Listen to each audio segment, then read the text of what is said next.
In 1920, the world was recovering from a great war. But while the soldiers returned home, a new enemy was already inside their houses. It didn't make them cough. It didn't give them a fever. It turned them into living statues. It was called Encephalitis Lethargica. Millions fell into a sleep they couldn't wake from, some for decades. But the most terrifying part? They were fully conscious the entire time. And today, scientists fear it's coming back. Imagine being locked inside your own body. You can hear your mother crying. You can feel the nurses moving your limbs. But you cannot blink. You cannot scream. This wasn't a movie. This was the sleepy sickness. Between 1915 and 1926, nearly 5 million people were struck by this neurological lightning bolt. Doctors were baffled.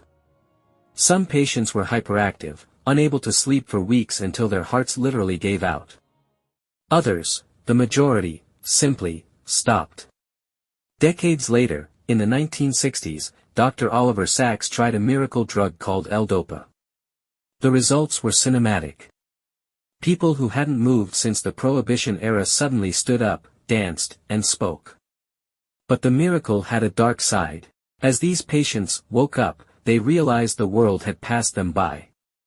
Their parents were dead. Their children were old.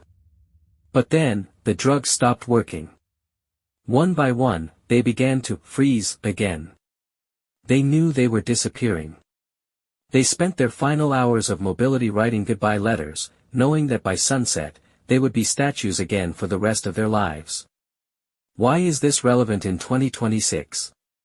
Recent studies in The Lancet have linked certain modern viral mutations to similar neurological triggers. We are seeing a rise in brain fog and autoimmune encephalitis that mirrors the early days of the 1918 outbreak.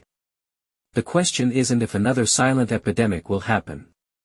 The question is, if you stopped moving tomorrow, who would be left to notice? Outro: if this story kept you watching, you belong with the curious minds at Theyoungfx. Hit subscribe to unlock the files history tried to bury. What would you do if you were trapped in your own mind for 40 years? Tell me in the comments, I'm reading all of them.